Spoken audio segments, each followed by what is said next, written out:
Midsayap, Cotabato. Fixers free na ang Land Transportation Office sa bayan ng Midsayap. Ito ay ayon pa kay LTO Head Midsayap District Officer Abdul Rahman Abutazil Adha.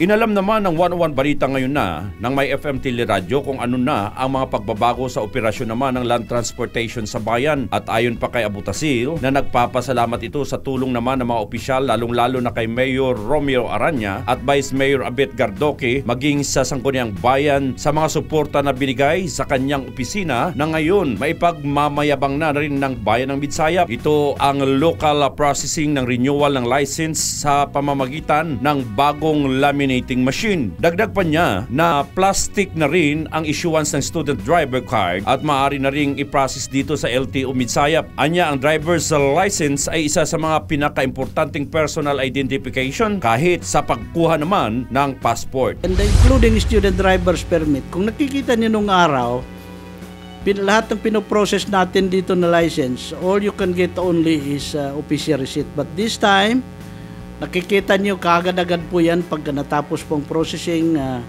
kaagad-agad po yan na laminate po yung kanilang mga renewal of driver's licenses and including student permit. Kung nakikita niyo yung student permit natin ngayon, Ben, napakaganda po at they could make use as their identification card.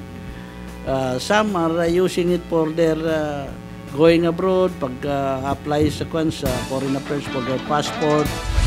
May panawagan din ito sa mga operator at may-ari ng mga sasakyan at kumukuha ng driver's license na makitransak lamang sa LTO dahil may mga problemang lumalabas na may mga piki umano na mga papilis at lisensya na hindi nila inisyo. Ngunit ito ay proseso lamang sa mga fixers. Pero kailangan anya na ma-verify rin sa kanilang computer system para makumpirma ito. Sa mga susunod naman na mga pagkakataon, ayon pa kay Abutazil, na maaaring maging licensing center na rin ang LTO Midsayap, kailangan lamang umano ng suporta ng Pipalma Mayors na magsumiti ng resolution of support para dito. Gawin din ang pamunuan ni Abutazil na magiging legacy niya ito sa hinaharap bago man lamang magretiro. Later on, baka magkakaroon tayo ng issuance of new driver's license dito.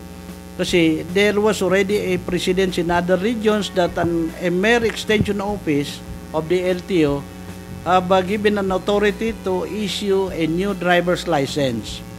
And it is not remote and impossible for us to have it here also.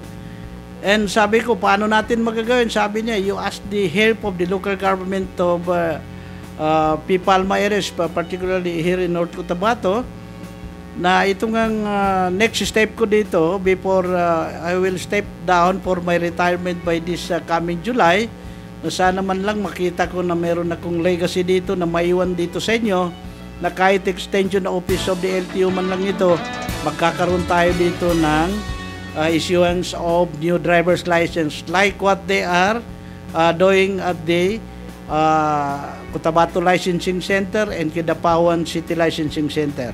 Nanawagan naman si Abutazil sa mga nagpaparenew ng kanilang sasakyan simula January 2015 hanggang Abril ng taong kasalukuyan ay available na umano ang mga naturang plaka. Dagdag pa nito na maaaring dalhin ang inyong OR o CR ng sasakyan para naman sa mabilisang pag-release ng mga bagong plate number. Mula naman sa Land Transportation Office sa bayan ng Midsayap, para sa 101 Balita ngayon na, Benny Keman nag-uulat.